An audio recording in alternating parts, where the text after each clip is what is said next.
Selamat hari Minggu Bapak Ibu Saudara-saudari yang terkasih dalam Tuhan. Selamat datang kembali kepada Talk Show Averna. Pada kali ini kami akan bahas tentang Santo Yusuf dalam ensiklik Patris Corde.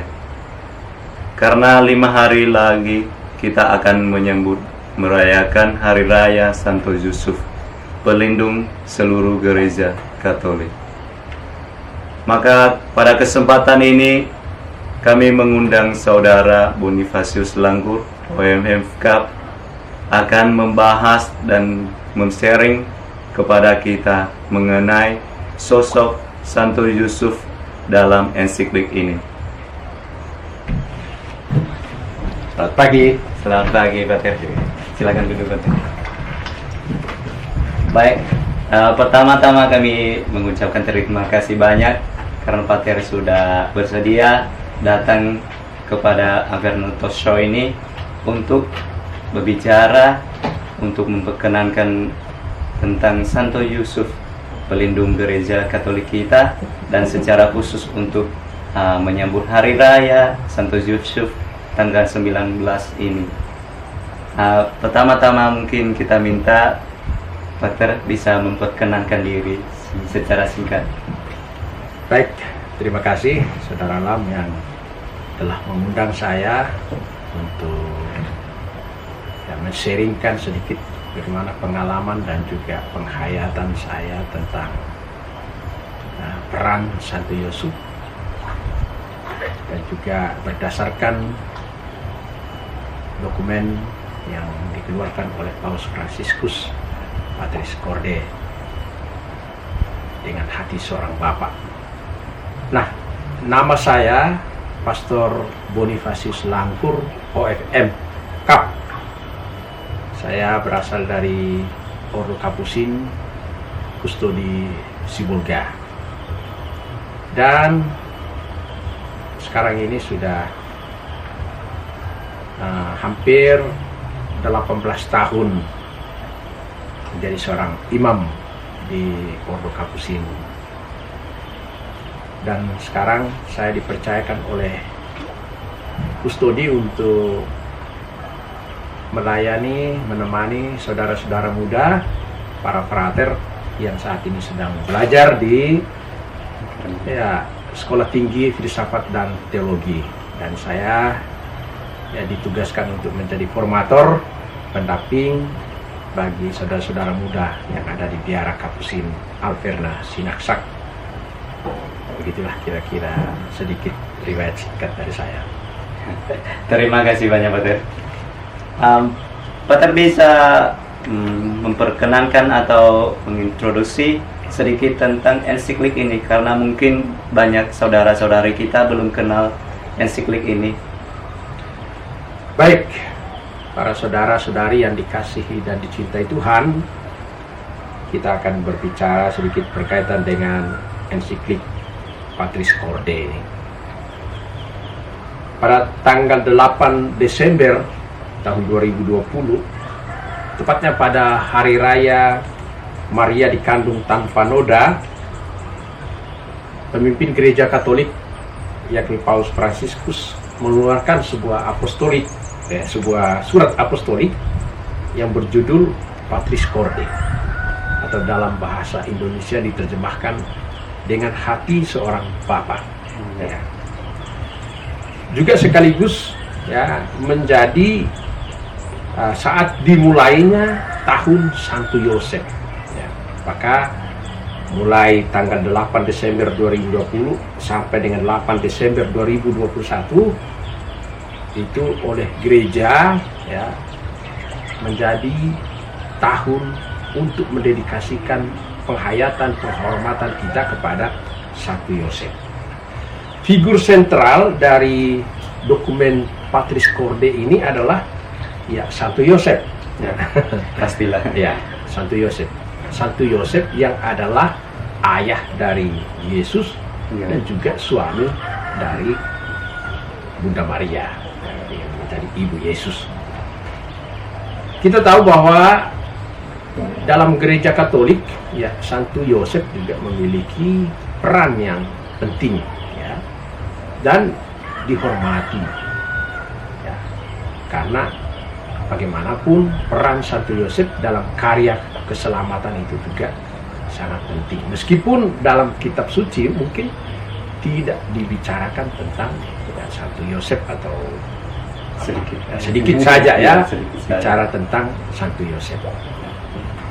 Nah, kalau kita lihat dalam perjalanan gereja, kita akan mengutip hanya beberapa, ya, meskipun memang ya banyak paus atau pemimpin gereja yang ya, sangat boleh dikatakan memberi arti penting dari figur ini, Santo Yosef. Tapi Paus Pius ke-12 dia menggelari Santo Yosef itu sebagai pelindung para pekerja, ya kan?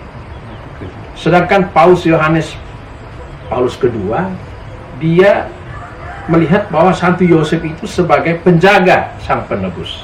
Nah, ini.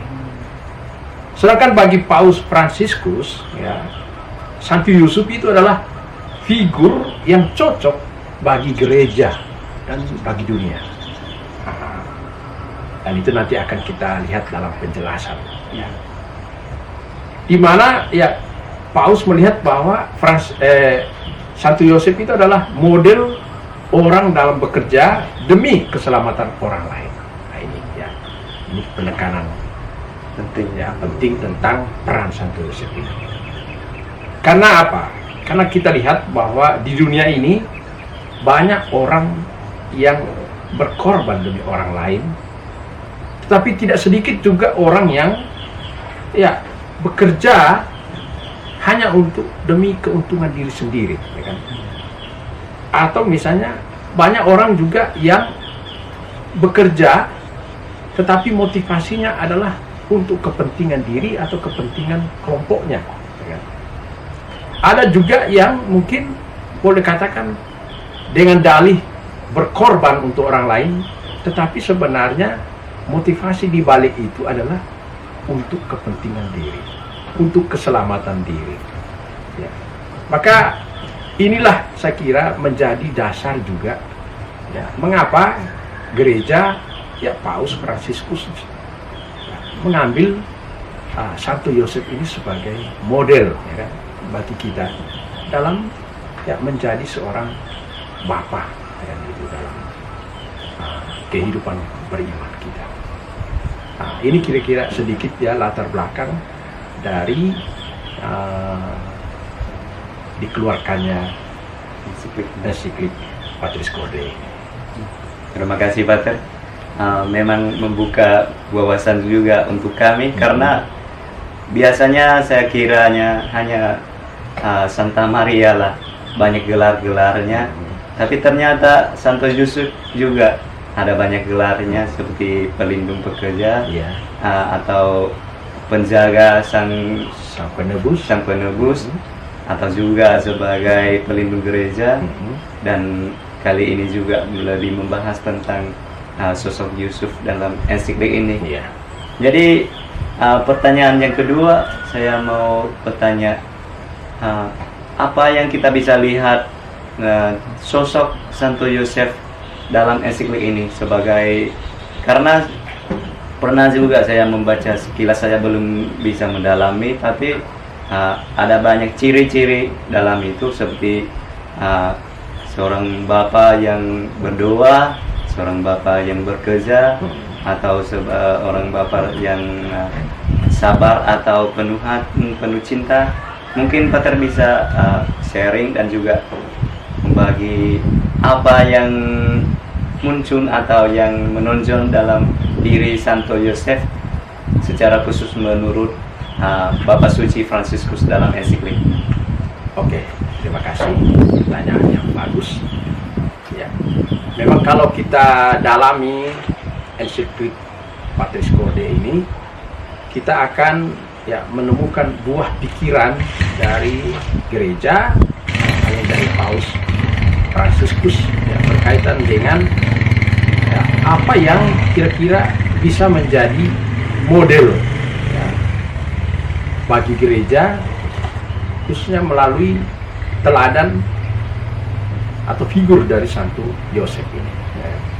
Maka dalam ensiklik itu bisa kita temukan sekitar 7 keutamaan dari Santo Yosef itu. Keutamaan pertama adalah bahwa Santo Yosef dilihat sebagai bapa yang terkasih, gitulah, ya, bapa yang terkasih. Nah, di sini mau mengatakan bahwa Yosef itu adalah figur seorang ayah yang memiliki kasih tanpa pamrih. Dia berkorban demi orang lain. Dia berkorban demi keselamatan keluarga kudus. Dan ya, kita tahu bahwa meskipun Santo Yosef dia dalam keadaan dilematis untuk menerima situasi atau menerima pesan yang disampaikan oleh malaikat Gabriel bahwa tunangannya yakni Maria akan mengandung dan akan melahirkan seorang anak, ya, tapi pada akhirnya ya, dia tetap melihat bahwa ada kehendak Allah di balik dari semua peristiwa yang terjadi itu, ya kan. Maka meskipun demikian, ya, Yosef dia tetap ya, mengasihi Maria sebagai tunangannya, dan juga ya, ketika Yesus sudah lahir, ya, Yosef ya, dia juga ya, tetap setia untuk mendampingi keluarga itu. Nah, disinilah ya dasarnya mengapa ya gereja akhirnya melihat bahwa ya Santo Yosef itu adalah figur seorang bapak yang mengasihi, ya, figur seorang bapak yang mengasihi tanpa pamrih, yang mengasihi ya tanpa syarat. Lalu figur yang kedua atau keutamaan kedua dari Santo Yosef itu adalah bahwa dia adalah seorang bapak yang lembut, bapak yang lembut dan bapak yang penuh cinta. Itu dikatakan. Nah, Santo Yosef menjalankan panggilannya sebagai seorang ayah bagi Yesus. Meskipun kita tahu bahwa ya mungkin secara fisik atau secara manusia ya, dia merasa bahwa ya dia bukan seorang ayah kandungnya, ya kan. Nah, tapi ya Yosef dalam iman, nah ini saya kira ya, dalam iman dia menghayati dirinya sebagai seorang ayah bagi Yesus. Ya. Ia tidak hanya dia mengajar kepada Yesus atau memberikan nilai-nilai kepada Yesus dengan kata-kata, tapi juga ya yang menarik dari Yosef adalah dia juga menanamkan nilai-nilai manusiawi ya, dalam diri Yesus. Ya, kita tahu bahwa anak-anak itu juga ya kan, mereka tidak dengan sendirinya akan mendapat atau memaknai nilai-nilai itu kalau tidak diajarkan oleh orang lain yang di luar dirinya. Dan Yesus saya kira dia juga akhirnya memaknai nilai-nilai itu ya karena pengajaran yang begitu bagus dari Santo Yosef dan juga dari Bunda Maria. Ya. Nah, apa nilai-nilai yang diajarkan oleh Santo Yosef kepada Yesus? Yakni nilai soal bagaimana mencintai kerja, ya kan? Bagaimana bertanggung jawab atas pekerjaan, ya kan? Bagaimana juga ya nilai solider kepada orang lain, ya kan? Nilai membantu kepada orang lain, nilai menghormati orang lain, dan nilai-nilai manusiawi lainnya, ya kan?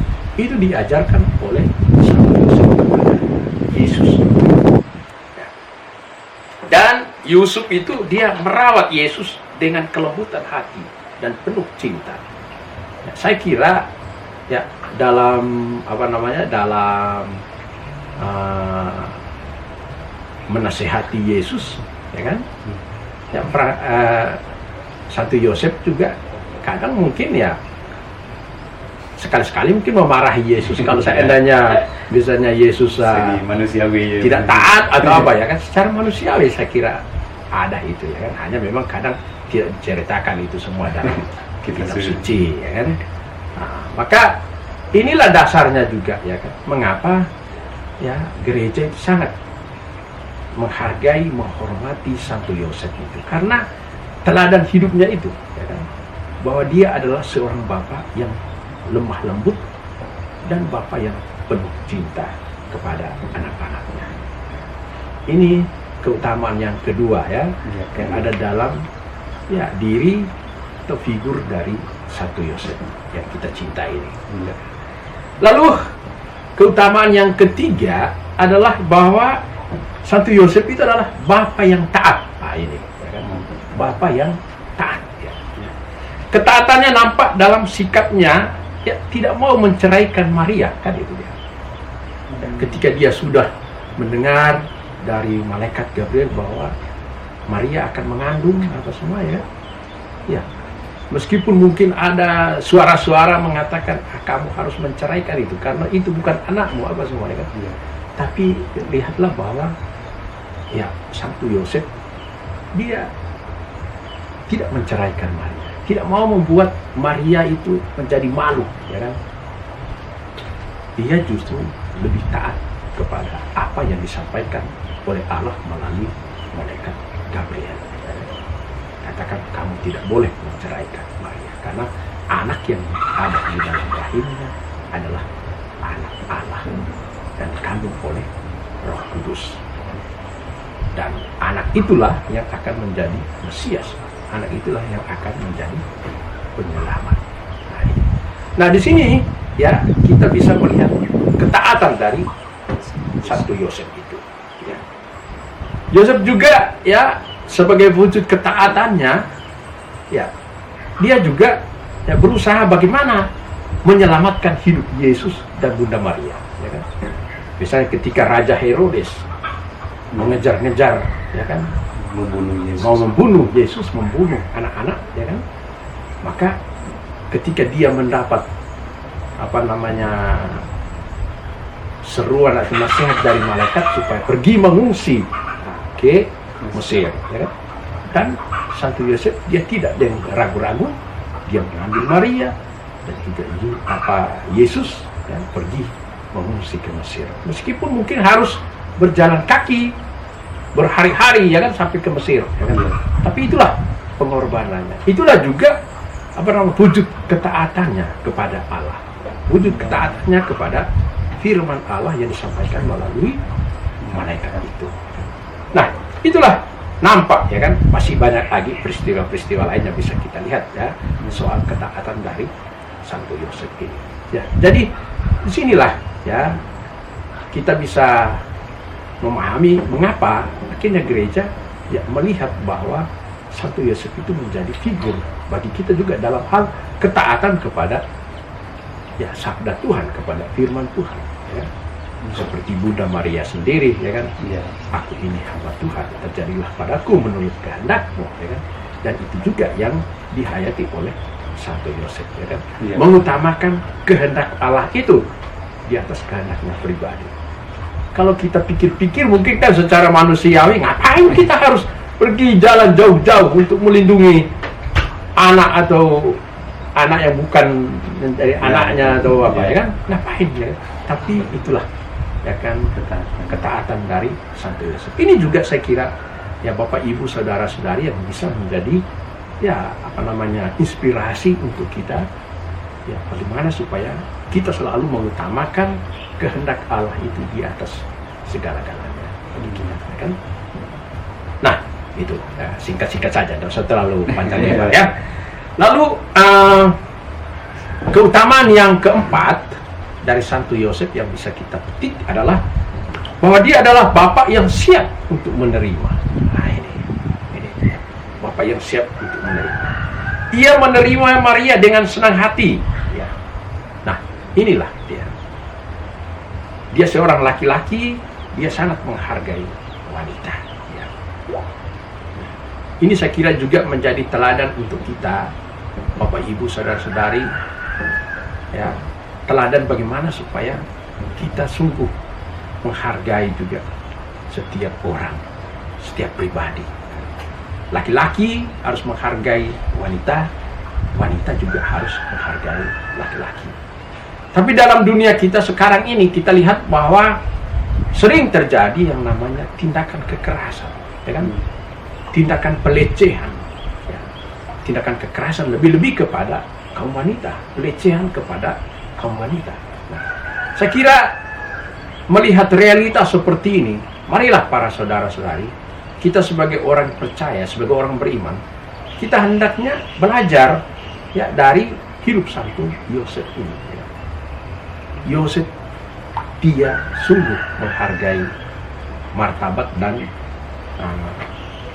derajat dari kaum wanita. Ya.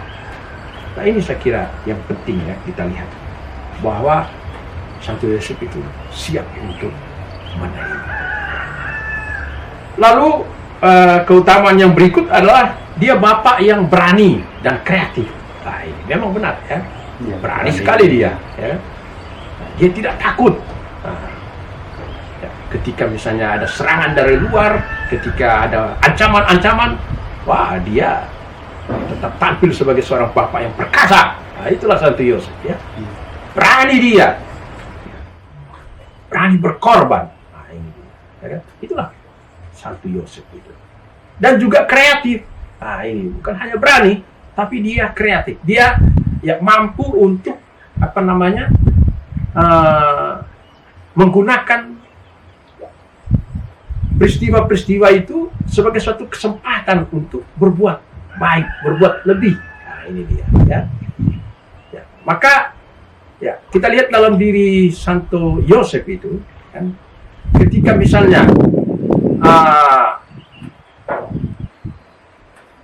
Raja Herodes mulai mengancam, ya kan? Dia kreatif, ya kan? Nah, ini dia.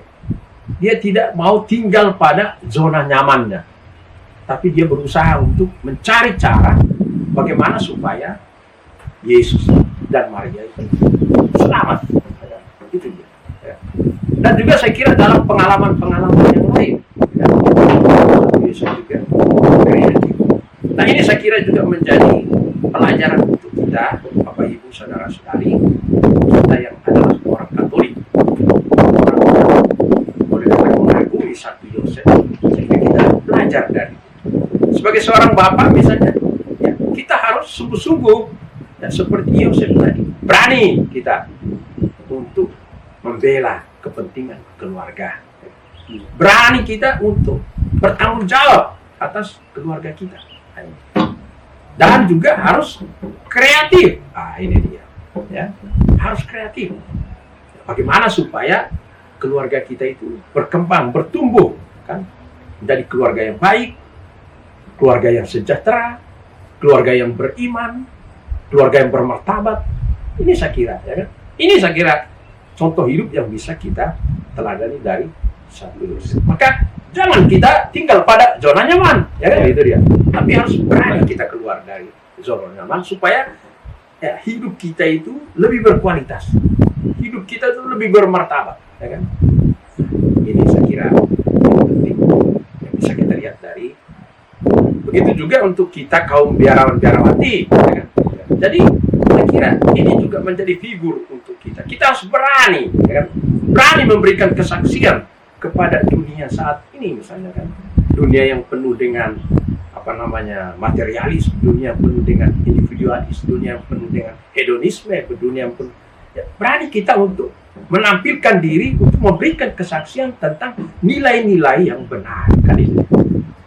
Kreatif juga, jadi bukan hanya berani tapi kreatif. Bagaimana kita berusaha supaya ya umat Allah itu juga mereka sampai kepada kesadaran, ya kan, akan pentingnya misalnya berdoa, pentingnya misalnya hidup bersaudara satu sama lain, akan penting. Itulah ya saya kira yang bisa kita petik dari teladan hidup Santo Yosef ini, ya. Kita harus berani. Lalu keutamaan yang berikut adalah ya dia adalah seorang bapak pekerja. Nah, ini seorang tukang kayu. Inilah dasarnya juga, ya kan, mengapa ya Paus kita juga memberikan gelar kepada Santo Yosef sebagai pelindung para pekerja. Santo Yosef, ya kan? Kami di Sibolga ada lembaga pertukangan itu diberi nama pelindung Santo Yosef, Santo Yosef, ya kan? Karena mau mengikuti semangat dari Santo Yosef yang adalah bekerja. ya mencintai pekerjaan yang sederhana, ya kan? Ya, pekerjaan tukang itu pekerjaan yang sederhana kalau dikatakan. Tapi dia mencoba untuk menekuninya. Dia melihat bahwa ya pekerjaannya adalah altar untuk dia mungkin, ya kan? Bisa saja, ya kan?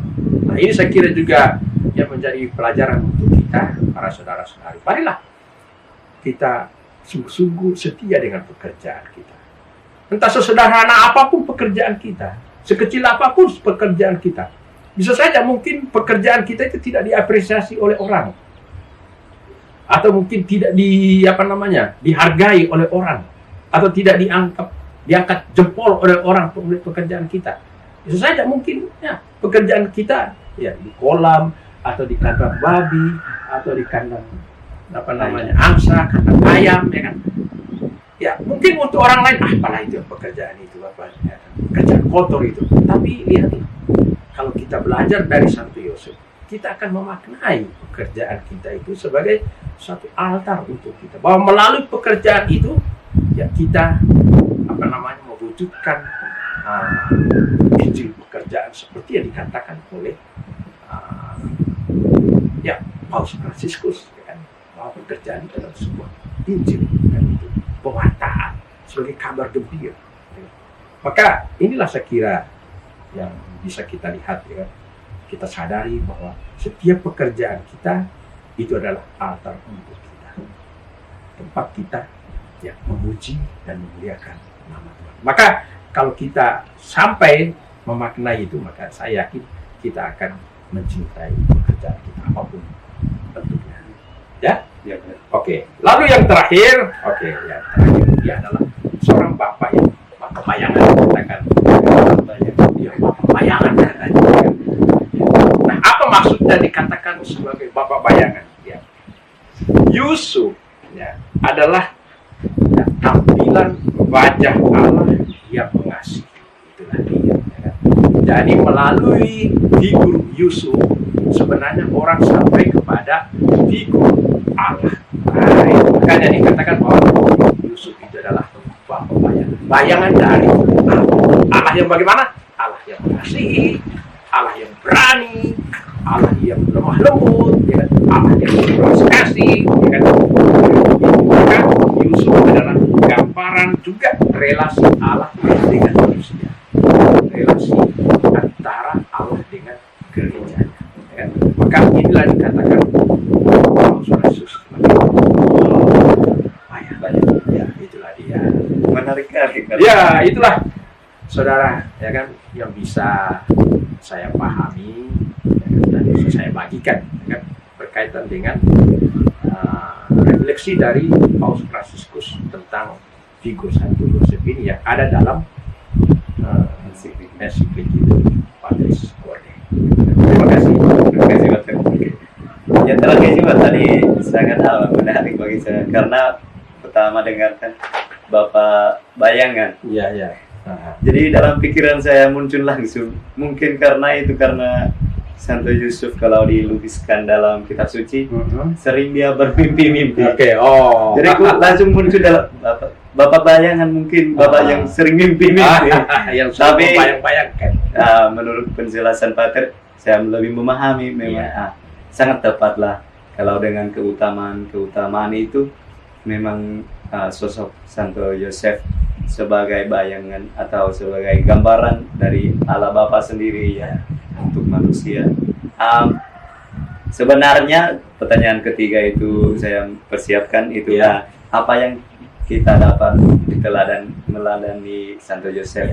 Tapi dalam penjelasan tadi Pater sudah ya, tidak hanya menjelaskan isi ensiklik, tapi juga sudah memberi pesan-pesan untuk kita semua untuk meladani Santo Yosef. Jadi hanya yang terakhir aja saya ganti dengan satu pertanyaan yang sederhana saya. Menurut Pater, dari keutamaan itu apa yang paling penting atau paling bermakna untuk kita semua dalam masa COVID ini?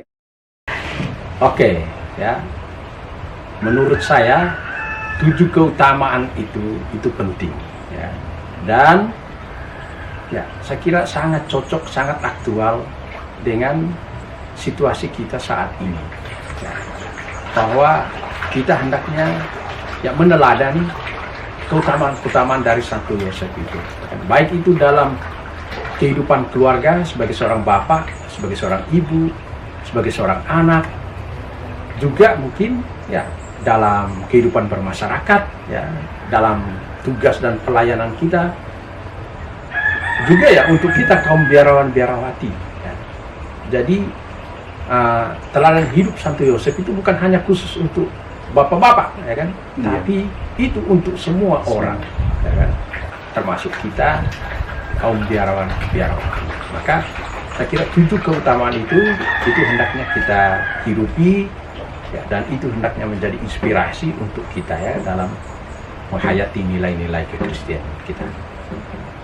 Lalu dari pertanyaan saudara Lam tadi, kira-kira dari 7 keutamaan itu, kira-kira manalah keutamaan yang penting, yang paling penting, yang mungkin itu harus kita. Saya melihat bahwa ada 2 hal yang penting. Yang pertama adalah bahwa Yosef itu adalah figur seorang bapak yang mengasihi.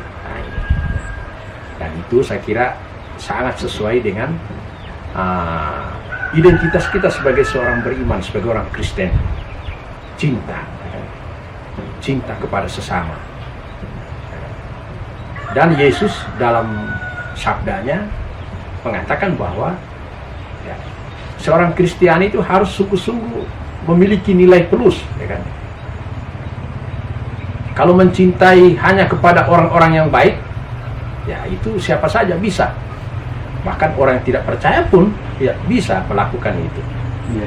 Nah, sebagai orang Kristiani katanya harus melakukan hal yang lebih, yakni mencintai musuh. Dan itu sulit untuk dilaksanakan. Tapi sebagai orang Kristiani, pengikut Yesus, itu harus mencintai musuh-musuh kita.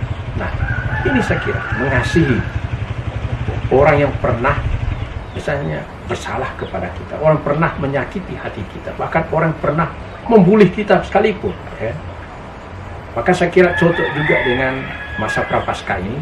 Inilah kesempatan bagi kita untuk memaafkan saudara-saudara kita yang pernah mungkin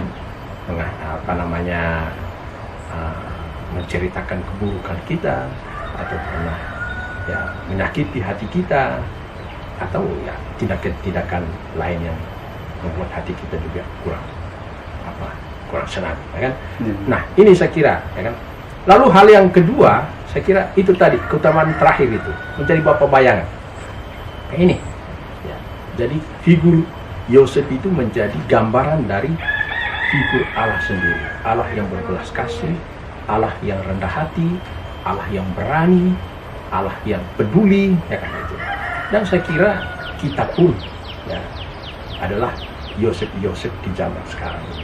Marilah saya kira kita menjadi figur bayangan dari sang raja itu, sang Al-Masih, yang kita imani itu, Maka apa mau dikatakan di sini?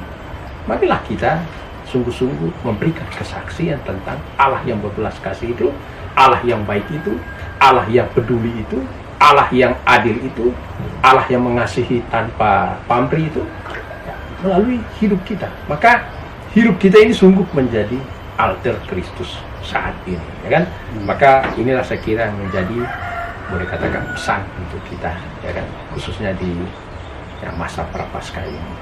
Itu saja yang bisa saya sampaikan. Terima kasih Saudara Lam. Terima kasih banyak Pater. Sekali lagi kami berterima kasih Pater sudah menggunakan sedikit waktu ini untuk men-sharing sama kami semua apa yang kami dapat belajar dan meladani Santo Yosef, khususnya dalam masa Prapaskah ini, dan juga untuk mempersiapkan batin dan hati untuk menyambut Hari Raya Santo Yosef. Sekali lagi terima kasih banyak. Terima kasih banyak. Pace bene.